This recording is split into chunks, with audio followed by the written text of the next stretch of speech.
thank you all for being with us here today. We want to provide you an update of a lot of information as well as some information about what the job sector looks like across the state of Texas. First, I want to start out talking about a very hot topic these days, and that is the volatile oil and gas markets here in Texas and frankly across the entire globe. One thing that we know is that these volatile oil and gas markets, they pose economic challenges for the state of Texas, for employees and employers alike here in our state, as well as economic challenges for the United States of America. I want you to know that I have remained in constant contact with the White House for multiple weeks now, talking, whether it be with the president or other members of his administration, on dealing with multi-layered strategies to try to address the challenges that we are seeing in the pricing of the oil and gas markets.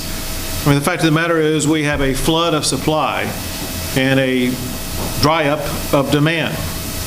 Some of the strategies that the president is either done or is working on is, for one, working to try to forge some type of compromise between Saudi Arabia and Russia. Another is the strategy that you're hearing about now, and that is the possibility of using the strategic reserves as a potential purchasing entity or inflow for some of the excess supply. And then there are ongoing discussions as we meet right now in the White House about strategies that could be addressed later on today or tomorrow.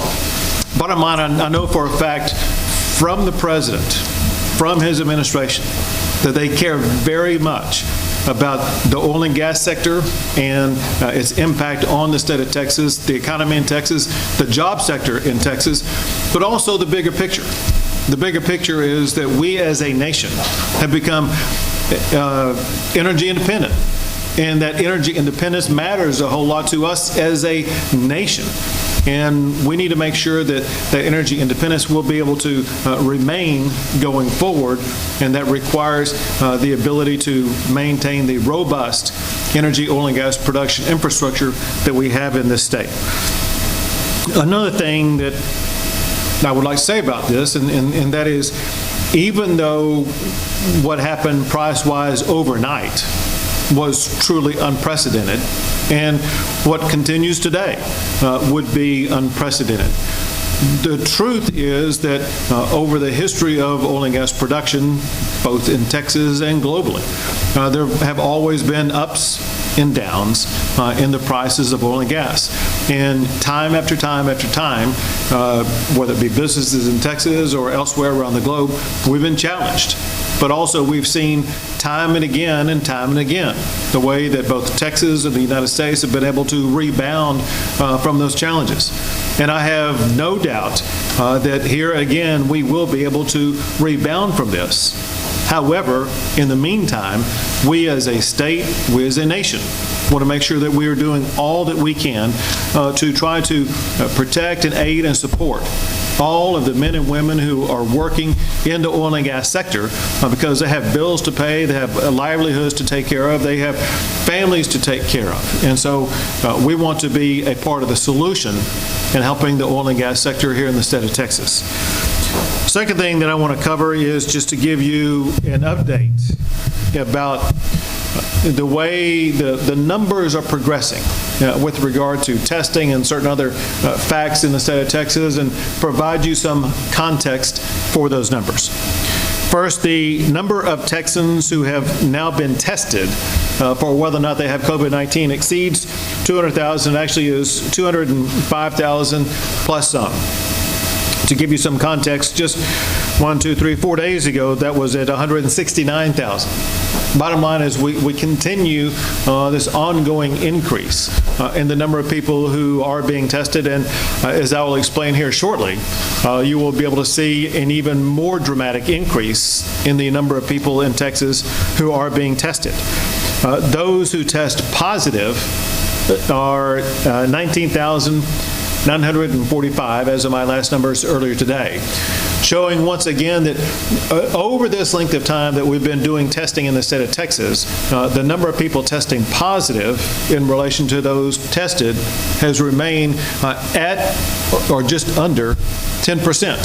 So the numbers haven't changed, and what you draw from that as a conclusion, and that is our testing strategy is effective in doing the primary thing that it must do, and that is to give the state and local communities a snapshot about the extent to which COVID-19 is expanding or contracting in the state of Texas. And because those who are testing positive remains at about the same percentage as they have been all along, it shows there has been no meaningful outbreak, and as I will explain shortly, there's actually good news with regard to the ARC. Another number is hospitalizations. As of earlier today, the number of hospitalizations confirmed for those related to COVID-19 is 1,491. Here again, for all these days that I have on my page right here, and to the best of my memory for the past couple of weeks, this number has remained relatively the same, because the number has fluctuated plus or minus around what you could say an average of 1,450 per day. What this means is that even though we have more people who are testing positive every single day, we have roughly the same number of people who are hospitalized every day. That means mathematically, the percentage of people who are hospitalized is growing smaller and smaller in relation to those who are testing positive for COVID-19. That is a good thing. One thing that has set Texas apart from some of the other states that have faced some of the harshest catastrophic consequences of COVID-19 is that we have not come close to needing to use all of the hospital bed capacity that we've seen in some other states, maintaining a low level of the number of people who are required to be hospitalized as a result of having COVID-19. Unfortunately, the fatality rate, the total number, does continue to increase. However, the number of new fatalities is on the decline for the past few days. The total number as of earlier today was 511 people who have lost their lives. Far too many. These are mothers and fathers, sons and daughters, brothers and sisters who have been lost. But the good news is, because in part of the quality of care, because of the way that Texas has gone about this process, the loss of lives in Texas has been minimized to be a sheer fraction of what we've seen in some other states. I will also like to point out that we are actually seeing a percentage increase in the growth of the number of people who have recovered from COVID-19 that exceeds the growth rate of those who are testing positive for COVID-19. Those who have recovered now are at least 6,486 in the state of Texas. And so we continue to see good results of those who had tested positive in the past, but who now are completely recovered from COVID-19. So let me put some context to all of this. And these are some important factors as we go forward, talking about how Texas is going to be opening up for doing business, opening up for other different types of activities. Our highest test date for the number of people who tested positive for COVID-19 was April the 9th. The only day that we had more than 1,000 people test positive for COVID-19 in a single day was that day, which is, as I count it, we are now about 12 days in a row below our all-time high in the number of people testing positive for COVID-19. Mathematically, that shows that we have a good trend line that is going flat or going down in the number of people testing positive for COVID-19. In fact, our growth rate curve is now lower in Texas since the time that COVID-19 began being tracked, and is now at a cumulative growth rate of just 5%. I mentioned earlier about hospital beds, and our hospital bed capacity has remained quite abundant. As of today, there are more than 21,000 hospital beds available in the state of Texas that are available for anybody who were to contract COVID-19. That in addition to that, there are 2,377 ICU beds that are available and over 8,300 ventilators that are available. Bottom line is that we are very well equipped in the state of Texas to address the healthcare needs of anybody who may test positive for COVID-19. We also continue to ramp up the amount of PPE that is being distributed across the state of Texas, making sure that all of the frontline responders have access to it, as well as the doctors and nurses in hospitals who may need it for non-COVID-19 related purposes are going to have PPE that they need. Over just the past week, we've distributed almost 4.8 million masks, another 453,000 face shields, as well as almost 2 million gloves, and about 16,000 gowns. Another set of numbers that is one of the harshest consequences of what we've dealt with so far, other than the loss of life. And it's the loss and impact to livelihoods in the state of Texas. As the most recent numbers, there is now so many unemployment claims that have been filed. The information that I have are the unemployment claims that have been filled, which is good news. So of the abundant number of unemployment claims that have been filed, we have filled 1,579,000 of those unemployment claims have now already been filled, and more than $1.4 billion has been paid out for those unemployment claims. Texas has paid about 80% of the unemployment claims that are currently eligible, and the remaining 20% will be addressed very quickly because of the increased staff, new strategies, longer hours that the Texas Workforce Commission is using to make sure that they are going to be able to very swiftly address all of the unemployment claims that people have filed here in the state of Texas. I want to talk about volunteers for a second. We are blessed in this state to have so many people who always want to step up and help out in any way possible in response to whatever type of challenge we may be dealing with. Here, the biggest challenge we have is a healthcare response.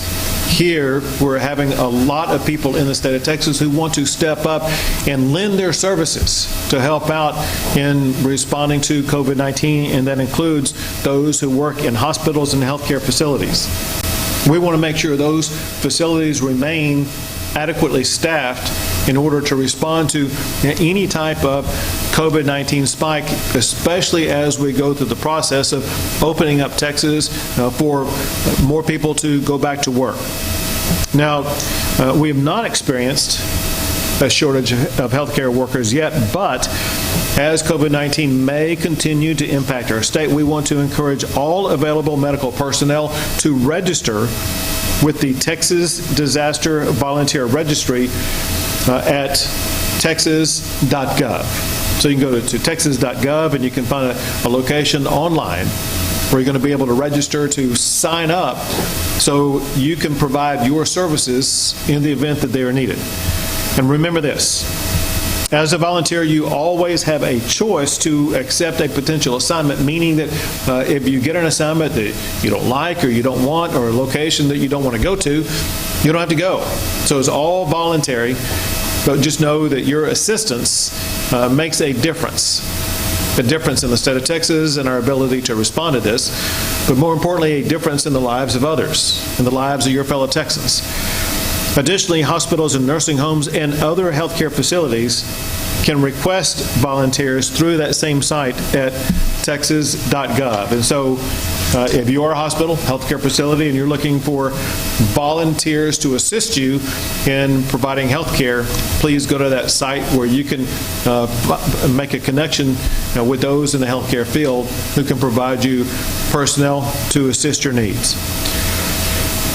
Some news since we last spoke, and that is one of the strategies that we are now using to increase testing in all geographical regions of the state of Texas is with the deployment of the National Guard to assist in the testing process. So the Texas National Guard is mobilizing more than 1,200 personnel as part of the COVID-19 mobile testing teams that will be covering the state. There are 25 teams that will cover various regions across Texas to ensure that we will be able to expand this testing regimen across the entire state. The areas for this will be identified by the Texas Department of State Health Services. When all teams are fully deployed, which will be later on this week, they will have the capability to collectively test about 3,500 people per day. And so those will be 3,500 tests per day over and above all of the other additional increases that we will be seeing in testing that will be taking place in Texas. Speaking of which, one thing that has been ramping up rapidly across the state is the number of these drive-through testing sites.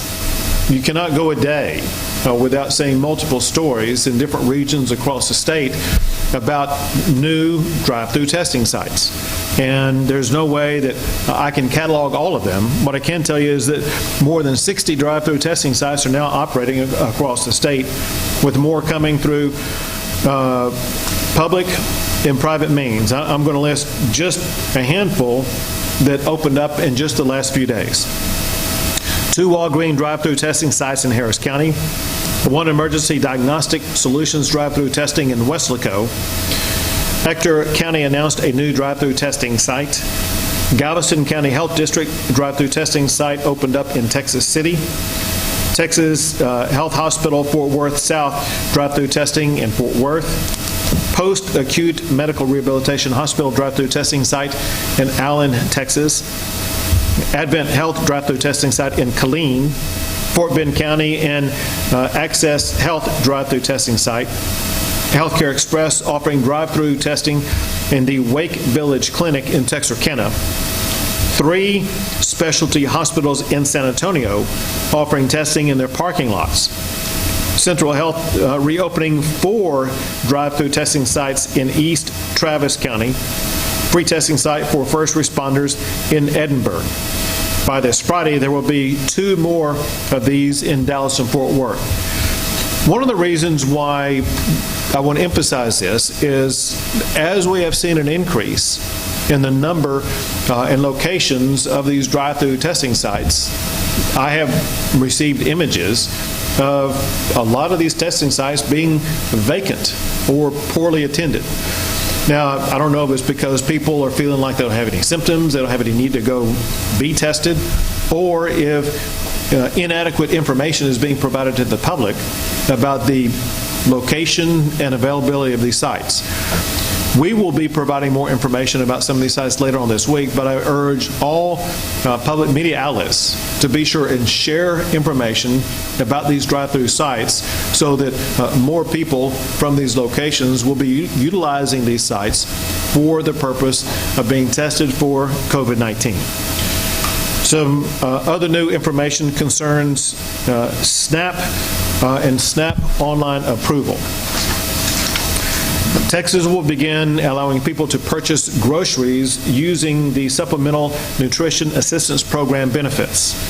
Texas received federal approval from the United States Department of Agriculture to begin rolling out a pilot program for expedited online purchasing as a SNAP option during the COVID-19 crisis.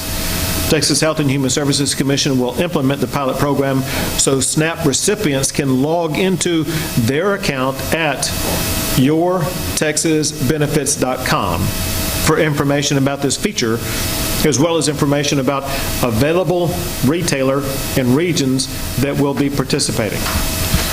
Now, all that said, there is one thing that we really wanted to focus on today.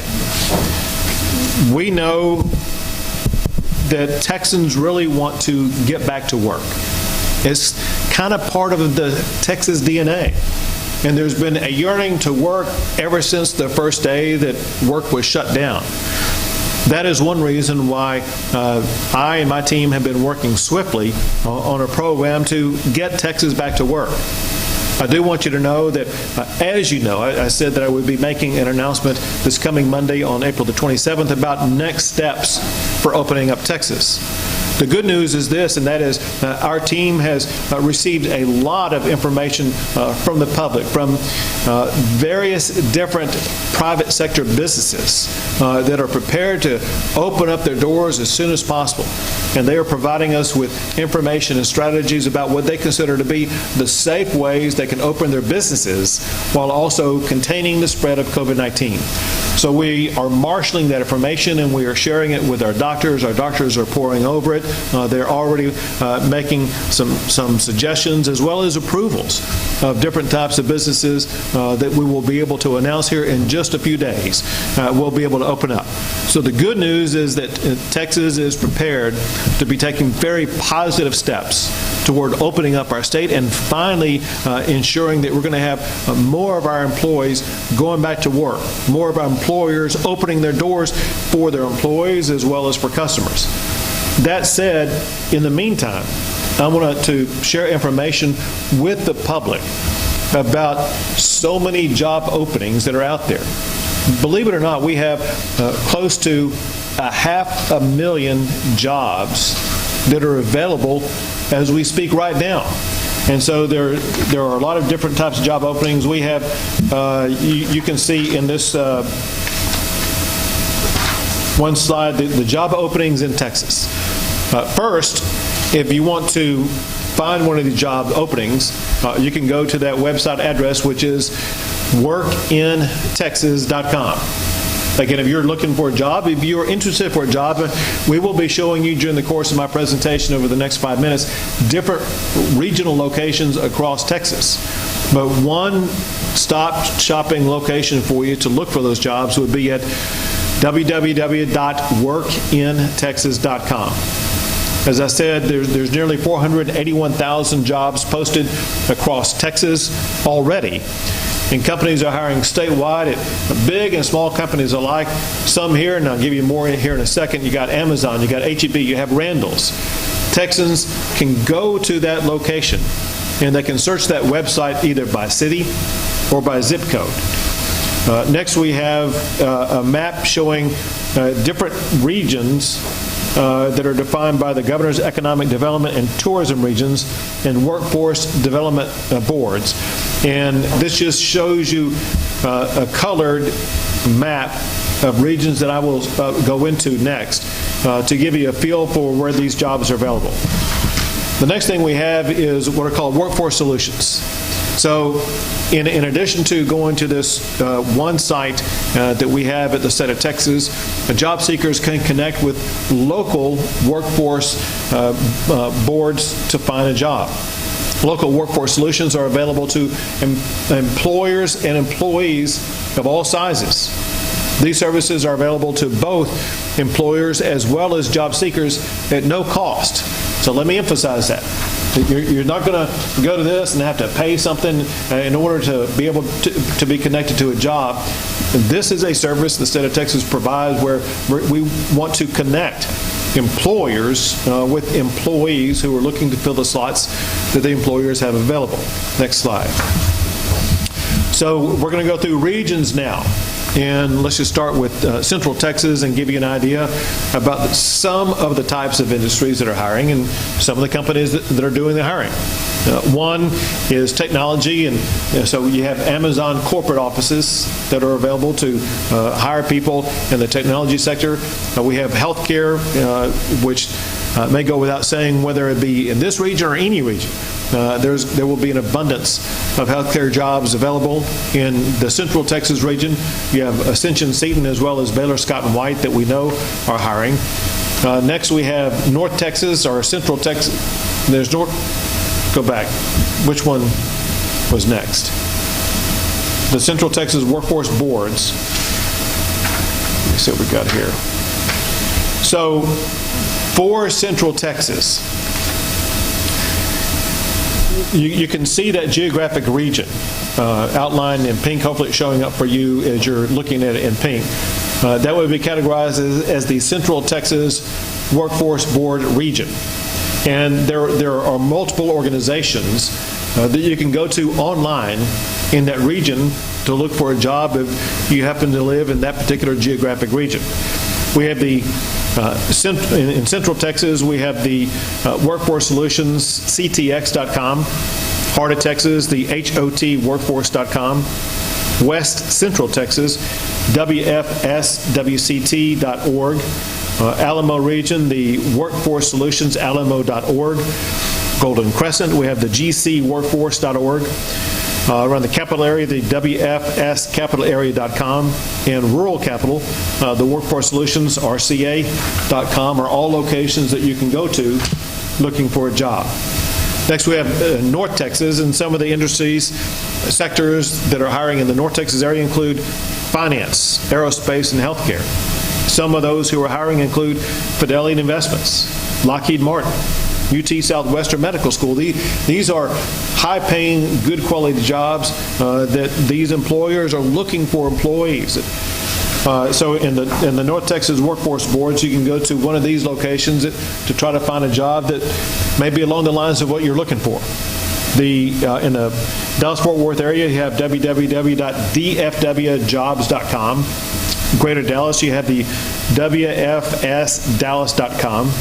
Tarrant County, you have WorkforceSolutions.net. In the Texoma area, you have WorkforceSolutionsTexoma.com. In the Northern Texas region, you have NTXWorkSolutions.org. In Northeast Texas, you have NETXWorkforce.org. And then there's West Texas. In West Texas, industries include sales operation centers and call centers, as well as meat processing.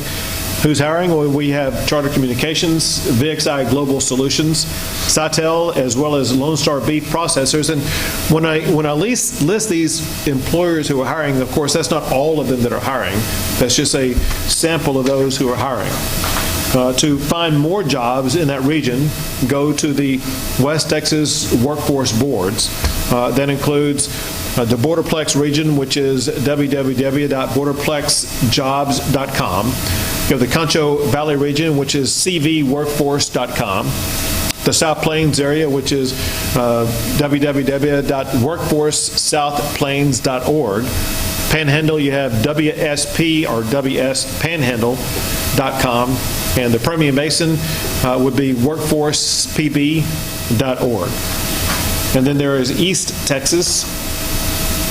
Some of the industries in East Texas that are hiring include biomedical, manufacturing, lumbering, as well as healthcare. And some of the companies would be Fujifilm Biotechnologies, Georgia Pacific, UT Health East Texas, as well as Houston Methodist Hospital.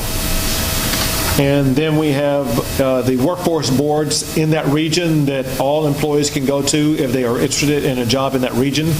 You have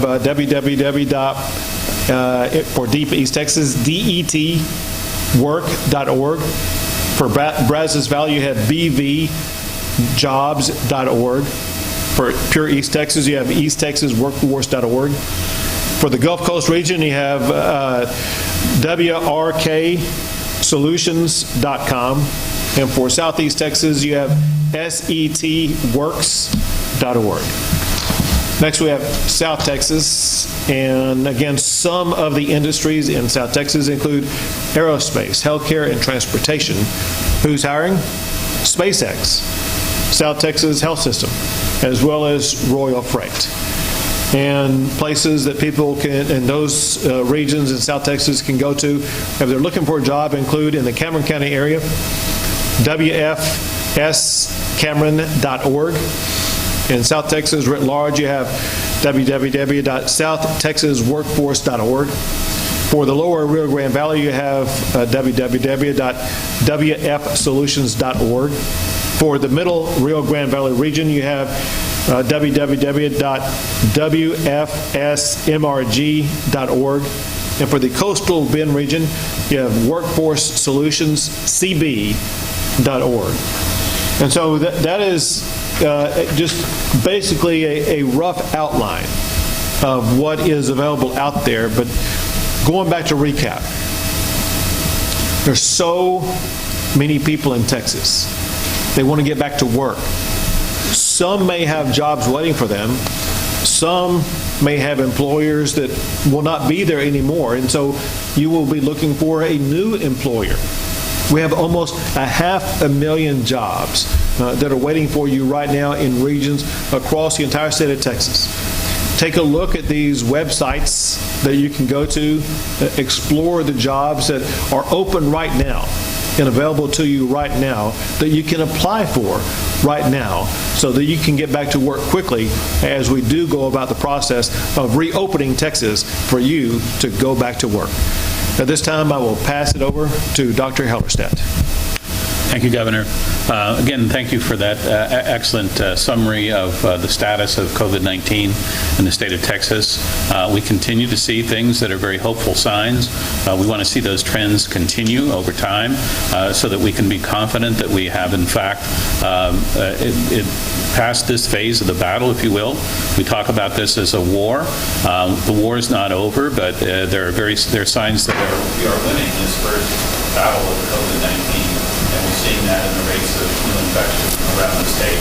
So I want to thank everybody in Texas for keeping up good work. People are willing to sacrifice it to win. We see that happening everywhere, and I want to assure people we have every evidence that it's paying off. I'll go to Dr. Zerwas next. However, I want to pick up on something that Dr. Hellerstedt said, and that is, as I recapped the numbers in the state of Texas showing that the number of people who were testing positive for COVID-19 in Texas is leveling off. It's not because COVID-19 has suddenly dispersed from the geography of the state of Texas. And the reason why it's leveling off is because our fellow Texans have done such a great job of reducing their interactions with others. They've done such a great job at following distancing standards to make sure that you would not be either contracting COVID-19 or spreading COVID-19. It's because of your efforts that Texas is in such a good position as we are right now, and I strongly urge you to do that with one thing I really want to emphasize. We've seen the numbers and the statistics showing that those who are over the age of 70, especially over the age of 80, are particularly vulnerable. Is very important for our vulnerable populations, those who are over the age of 75 and especially 80, and especially those who may have other types of challenges, what's called comorbidity. They could be lung challenges or heart challenges or diabetes or other different types of medical issues. These folks are particularly vulnerable. We as a state must do all that we can to protect our most vulnerable population, make sure they do not contract COVID-19, make sure that we keep them out of our hospitals. Next is Dr. Zerwas. Thank you, Governor, and thank you for your leadership and really bringing us to this place where we are seeing the viral load level off. The number I like to use, as you know, is the doubling time, because I find that as a number that is easy to sort of get a sense of. Are we doing better or are we doing worse? About the same. And it's well over 15 days now. You may recall when we were last here before you, I think it was down in the maybe 10 or 11 day range. We're continuing to see that increase and go the direction that we want it to go. And again, that is because of the efforts that Texans have made in terms of distancing themselves and trying to stay at home and so forth. But we recognize that we can't stay there forever. And I think the efforts that the governor has made to look at what can we do in order to sort of let people get out and do a little bit more. Because I think what the governor recognizes, and he has said, we are going to live with this level of viral burden for a while. But what we also know is that we have plenty of healthcare capacity to accommodate that viral burden. And we've got plenty of ICUs, we've got plenty of ventilators, fortunately. And so I think it's time, as the governor has said, for us to look at how we can take care of this, which we're doing. Let's look at how we can bring ourselves back into a functioning economy. And the term we like to use, let's cocoon ourselves around those people that truly are at high risk. Folks that are in the nursing homes, as the governor said, the people that are over 70, the people with the comorbidities that we know put them at higher risk. And as we do these things, I think, and protect that vulnerable population, we'll at the same time be able to address what are a number of our needs in the economy. And so thank you for that leadership, and I appreciate being on the team of doctors that is looking at the economy and the sectors that you're considering opening up and getting, the healthcare input into that, which you emphasized is incredibly important. Thank you, Doctor. Next, Nimkid. Thank you, Governor. I'd like to hit 5 points again. The first is to thank all of the people doing the buying in our State Emergency Operations Center for personal protective equipment. The men and women who have taken a new job of working in the warehouse to make sure that that material is received, divided by a regional advisory council, and then shipped within a 24 hours notice of it being delivered to the warehouse. They're doing phenomenal work out there. The second is to thank General Norris and the Texas Military Department for the men and women that she's putting out in the field, but also the call center that's being set up, the registration process, and the application return rate. We will have that online for you towards the end of this week in a few more days to roll that out. That will list more drive-through testing sites, Governor, that you mentioned earlier today, and then we'll have an interactive map ready for you to roll out towards the end of this week. Finally, I want to thank again the healthcare workers and the first responders that are out there and the local officials that I'm talking to around the state on a constant basis. They're out there on the front lines, they're working hard for us, and I'm grateful for their service. Thank you. Now for questions. If you want to line up, if the microphones, they all you want to speak us off. Thank you. Governor, today Dallas County extended their stay-at-home order into mid-May. As you start to roll back the restrictions, do counties, local entities, do they have a latitude to be doing this, or does this concern you? Well, as you know, I will be issuing a new executive order on April the 27th. Right now, the statewide stay-at-home order remains in effect through April the 30th. On April the 27th, I will be making a new order for the state going forward. And there will either be portions of that or all of that that have statewide application. The extent to which it falls into either of those two categories will be determined between now and April the 27th. To the extent that my executive order has statewide application, it would overrule any local jurisdiction determination about their executive order.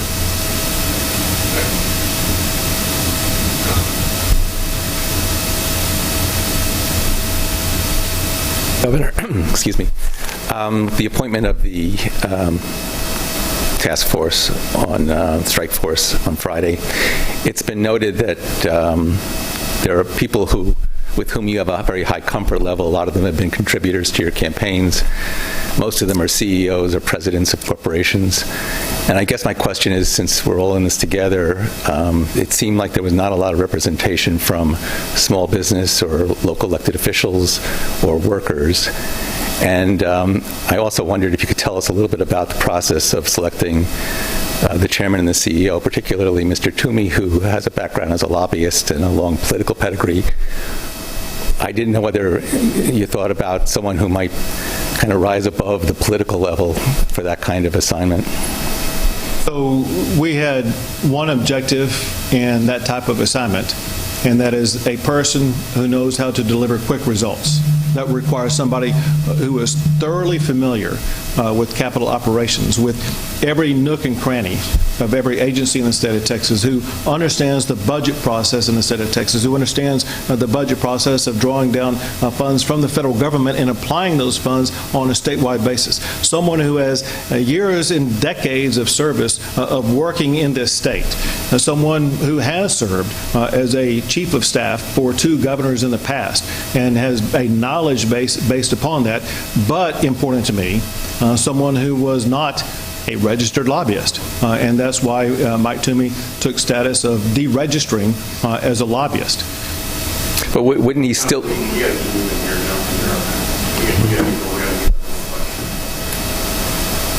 Thank you, Governor. I'm puzzled about a couple of things. You mentioned the increases in testing and everything. So I took your new number down, 205,000. I did have the previous number of 190,000.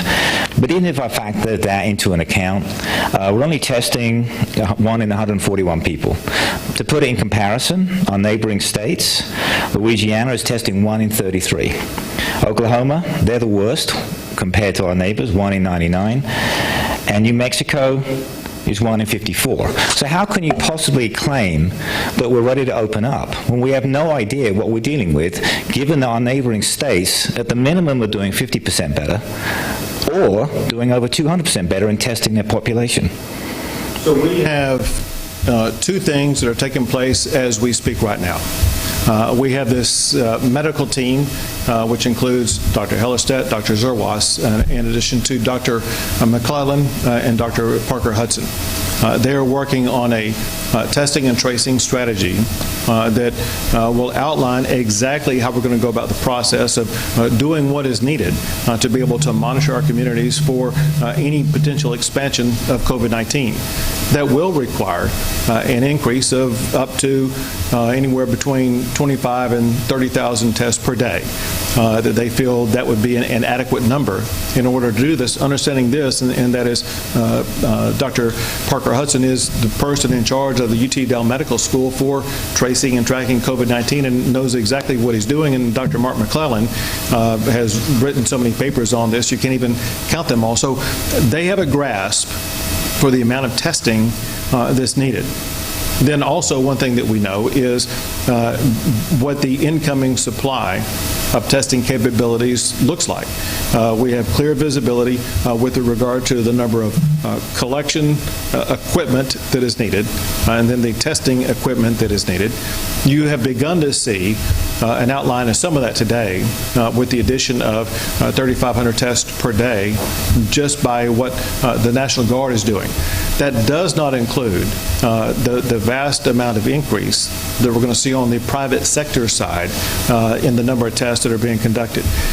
It does not explain to you the information that was shared with the governors yesterday by Mike Pence, by Dr. Giroir, by Dr. Birx about the incoming testing capacity.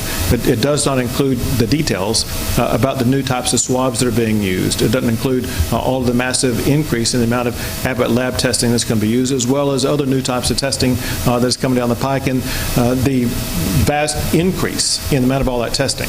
Bottom line is, according to information provided to me by the assessments by the advisors in the White House, they believe that Texas is going to have all the testing capability that we need. All that said, there's something that we can agree upon mathematically, and that is Texas has the lowest death rate of almost any state in the United States. Death rate connected to COVID-19. Texas has a low and steady rate of hospitalizations as a result of COVID-19. Texans are responding well to the challenge of COVID-19. If there were any type of aberration, if there were any type of inefficiency in the testing that we were doing, it would be revealed by sudden, inexplicable spikes in the number of people who are being hospitalized or the number of deaths. We're simply not seeing that. Deaths continue to trend down, as do positive tests, and hospitalizations remain flat to slightly down. So all the numbers are trending well. Hi, Governor. My question is regarding the first thing you talked about, the oil situation. You mentioned the feds are considering filling their reserves. Is there anything that you have considered on a state level of doing to increase the demand in whatever fashion that may be? Well, understand this, and that is the oil price is a result of supply and demand. And the largest problem that is causing this right now is the incredible amount of additional supply that was put on the market by Saudi Arabia and Russia, by both of them cutting their prices and literally flooding the markets. And the flooding of the market that Saudi Arabia and Russia are doing right now is yet to show the full force of it. That's one thing the President worked on. That's one thing that I worked on with the White House administration, and that is seeing if there's some type of way that we could blunt that increase in supply that's hitting the market, knowing that that would have one of the greatest effects on being able to stabilize the price. Second are these other strategies that will absorb some of the additional supply that's coming in, and those are strategies that the federal government has the best tools about. The only thing that's really been discussed at the state level is something you probably are aware of, and that's what the Railroad Commission was considering. And it's my understanding that earlier today, they made the decision to, I think, postpone an additional hearing on it until the month of May. That's all I know about what happened, and I haven't heard. Don't have any thoughts on that specifically? Okay. All right.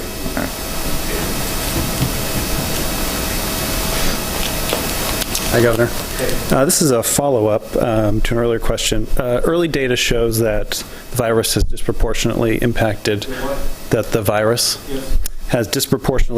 non-white Texans. Many of them live in low-income communities. The team of experts you've assembled is made up predominantly white men, many of them wealthy campaign donors. Given that, how are you ensuring that the interests of those low-income and minority communities are represented? So first of all, you talked about the extent to which those who are affected by it are minorities, and those who are advising me are wealthy white donors. Understand this. The people who are advising me from the perspective of the medical perspective, they're doctors, not donors. And so our healthcare approach to all communities is going to be based upon both data and doctors, and regardless of what business sector they come from. That said, I am concerned about a disproportionate impact of those who either contract or suffer severe consequences from COVID-19 who are representatives of minority communities. And my staff and I, who, by the way, my chief of staff happens to be an Hispanic, we are working in collaboration to work with members of the Texas House and Senate to study and evaluate the impact and what can be done about that.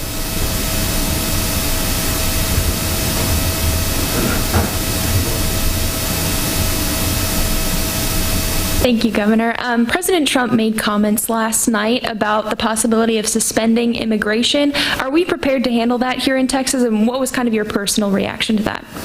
Well, what I've seen from that is the tweet, and my perception of it was something that he has articulated in the past, and that is he wants to do everything possible to contain the spread of COVID-19 in the United States. That was behind his decision to, in agreement with the president of Mexico, with the Prime Minister of Canada, to close the Canadian and Mexican border, was behind his decision to prevent flights in from Europe or China and some other locations.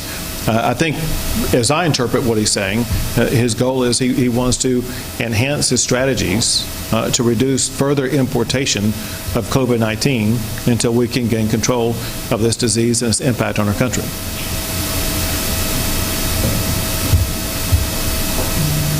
Governor, you often talk about our gratefulness for frontline workers. That includes first responders. There is a push here in Texas to make COVID-19 a presumptive illness for first responders so that they would be covered by line of duty death benefits or by workers' comp benefits. Any reaction to that or anything that you can say to them at this point? All strategies like that are being looked into.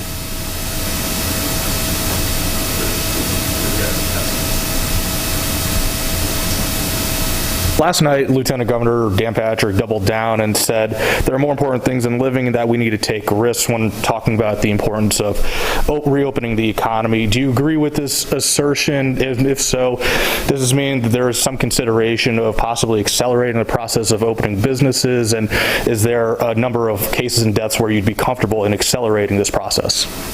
Well, we have already begun to accelerate the process of opening businesses, and it's on a timeline that we articulated last week and will be fulfilling here in the coming week.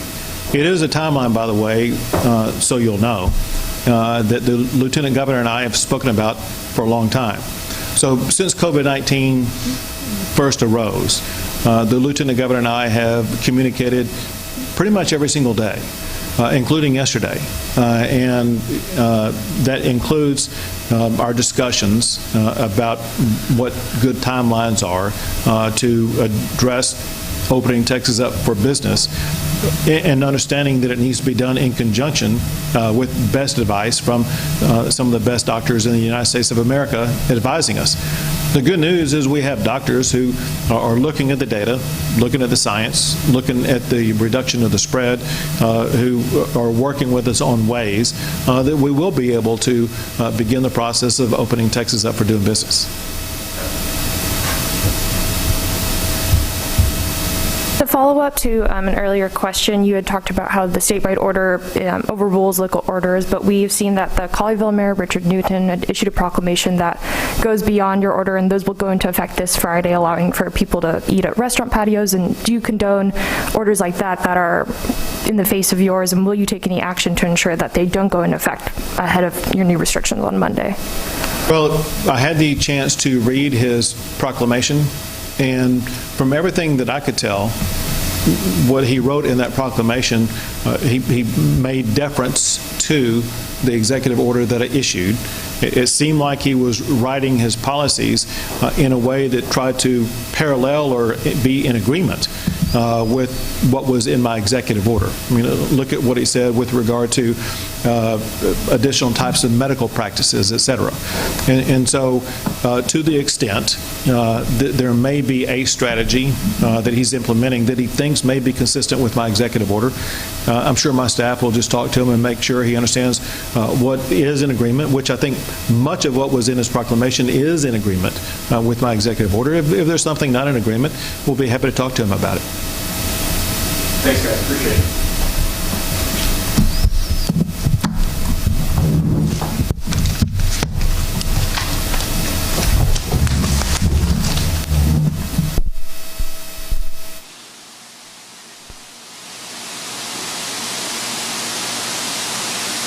You've been watching a news conference with Governor Greg Abbott. Let's recap some of the highlights of what he said today, starting with COVID-19 testing in Texas. According to the governor, more than 205,000 Texans have now been tested for the virus. 19,945 of them have tested positive. When it comes to hospitalizations, 1,491 people are in the hospital as of now. And the governor pointed out that we have not come close to using all of the hospital capacity that is available in Texas. Tragically, 511 Texans have died from this disease, but the governor says that it ranks among one of the lowest numbers in the country. The number of fatalities each day is decreasing and has decreased over the past few days. In fact, the governor said that the date that the most people tested positive for the virus was April 9th, and that more than 1,000 people tested positive that day. But we are now in the 12th consecutive day past that all-time high, which he says is good news. Also good news, 6,486 Texans have recovered from COVID-19. When we look at what's happening as far as testing is concerned, the Texas National Guard has deployed 1,200 personnel. They will form 25 teams, and each one will be able to test 3,500 people per day. This is in addition to all of the drive-through testing sites that are opening all across the state. The governor saying today that the state of Texas will put some information together so people can find out where these testing sites are. But the big thing the governor wanted to talk about today was unemployment in Texas.